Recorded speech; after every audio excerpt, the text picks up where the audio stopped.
Rolling. 3, 2, 1. Everybody, welcome back to Dual Planet, the YouTube channel. We talk all things media. How is everybody doing? Who is doing well? And today, guys, as always, I'm joined by my fellow co-host, Astorel. Hello, everyone. How is everybody doing? And today we will be reviewing episode 5 of Percy Jackson and the Olympians. This was titled... A god buys us a cheeseburger. That's actually... Oh, yeah, that is actually what it's titled. The synopsis is, the quest deepens as Percy, Annabeth, and Grover are tasked with a favour from a fearsome opponent, which is Ares. Without further ado, we'll do your breakdown, and then we'll get into our thoughts. So, we pick up shortly after episode number 4, with the arch being very damaged after the Queen of Monsters tried to kill Percy. Annabeth and Grover are sort of stood around. They see Annabeth sees 3 ominous-looking old women with a ball of yarn, and one snips the yarn, and Annabeth looks terrified because it's yarn. They go find Percy, who is climbing out of the river. I just want to say, by the way, awesome comedy throughout this scene, because Percy is genuinely like, "You're surprised to see me, huh?" They walk down a road. Percy basically says that they're going to go find his dad because he's going to help them. They hide behind some bullions because there's a bike coming. Who's on that bike? It's none other than the god of war himself, not Kratos, but Ares. And they go meet him at a diner. He's laughing, starting Twitter wars, because I think that's great. Giving him Twitter wars instead of actual wars, because it's still technically his domain. They get given a quest to go and retrieve his shield from an amusement park, because he's been sneaking around with Aphrodite, who is Hephaestus's wife, the god of craftsmen. Grover has to stay behind as collateral. Percy gets trapped in a machine. Annabeth figures it out. Grover's sort of subtly interrogating Ares, trying to get him to slip up and give more information than he really wants to. Doing great at it. They go on a love tunnel ride, Annabeth and Percy, to some of the greatest music I think I've ever seen in any show ever. I was jamming to it, not going to lie. They have a chat, they go down a waterfall part of it. It gets pretty sketchy. They jump out the boat. Percy uses his water bending skills to save them. There's a throne. They figure out what it is. Again, we get to see some more interrogation by Grover. And the way that he's doing it is he's sort of stroking his ego, which I think it's really clever on Grover's part, because Ares is very egotistical. Percy decides he's going to sacrifice himself, and Percy sits on a throne. He tells us the story of the throne, about how Hera sat on it and got trapped, and any god who sat on it couldn't get back up after they sat on it. And eventually the gods decided that if Hephaestus freed Hera, then Aphrodite would marry him, because that's just how the god family works. So Percy sits on it. We get to see a horrifying thing as Percy is turned literally to solid gold. Annabeth tries to save him instead of running with the shield, and Hephaestus confronts her. Annabeth stands up for herself in a pretty good dialogue, where she basically shits on all the gods, saying that all they care about is glory and power, and that Percy's different and he doesn't care about any of that stuff, and he's made her realise that she doesn't care about that stuff. And Hephaestus is like, not all of us do, when he frees Percy, and he's super nice, and we'll see him at Thanksgiving next year, and we'll be like, thanks Hephaestus for freeing Percy. They return with the shield, and then they're told that their ride's here, basically, and it's a truck. And not like a nice truck, like a trucking truck. And it's going to be at the Lotus Club, which tells us we know where we're going next episode. And yeah, that's basically episode 5. Yeah, this show, I feel like it gets better with each episode. I like, I think the casting is spot on.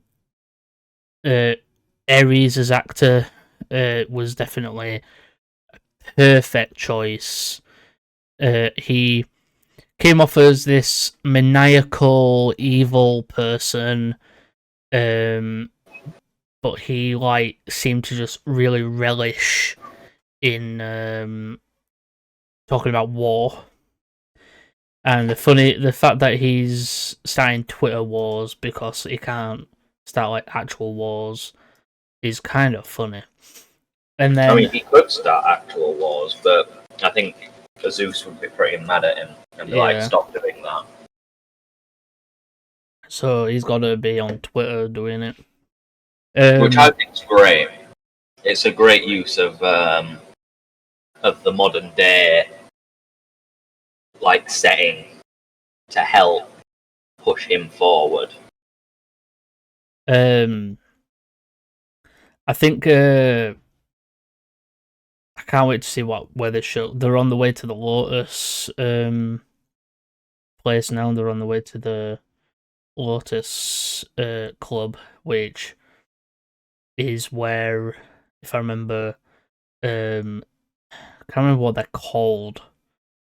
They have these like flower cakes things that keep them there forever. But I don't know if they'll be doing that in the show. I don't know how it's gonna work. I think Annabeth and Percy's relationship is becoming more close. Like they're becoming more close than they were when we first met them. Still, Grover still being his, like himself, still being his usual chaotic self. But what about you, Will? Yeah, I thought this episode was okay. I preferred last episode for premise, but I will say that Ares was probably the highlight of this episode, and just his entire personality was very, very contrasting, but not too dissimilar to Percy's. I did like the Hephaestus section, where Annabeth is confronting Hephaestus about the gods being basically arseholes. Yeah, and even she's admitting it. Even though she wanted to get her mother's approval, she's like, nah, I don't care anymore. I don't give a shit. She's fully embraced the fact that Percy now is the better of all of them. That he's grown up outside of that world. So that it's just not ideal to live that way. Like, betraying family. It's not really a family at that point. It's just constant mess. And that's what I think is interesting about Greek mythology, is that the gods aren't perfect.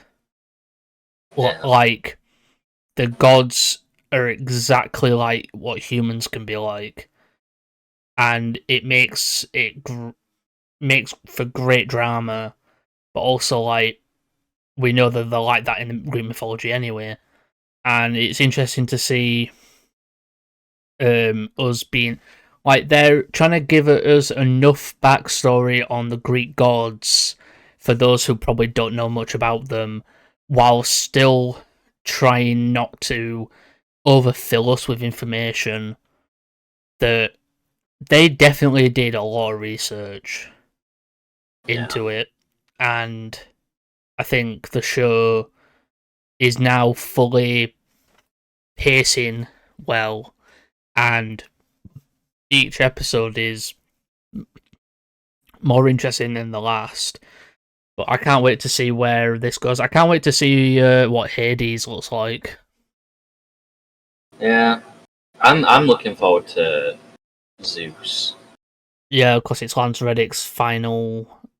Well, I won't say it's his more final in person performance. It's his final live action. So I think like you said, he has voiced video game characters. He's still got dialogue. Yeah, still got stuff. Waiting for June. But yeah, I would probably say that this episode is probably like an 8 out of 8 out of 10. Yeah. I'm gonna just go a bit further and say an 8.5. Just to be different.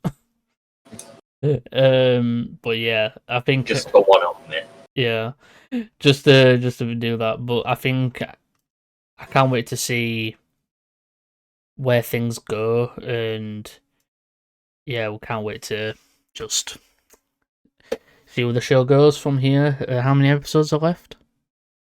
Like 6 or 3. So 3 episodes left. But yeah, guys, hope you did enjoy. Tune in for I think it'll be up Saturday. I'm right? Yes, Saturday. We will have a season 1 review of Echo, as we're about to go watch it now, and then record the review, and we will hopefully like it. See mixed bags, see mixed reviews and stuff, so we'll see where that show leads. But other than that, guys, we hope you did enjoy today's video. Hope you did like today's episode of Percy, the episode of Percy Jackson. We will see you all in the next video. I've been one of your hosts, Slasher. I've been your other host, as Terrell. And we'll see you on the next one. Bye for now. Bye for now. We get 1,000 things every day, pal. Make sure this is one of them. It's over, Anakin!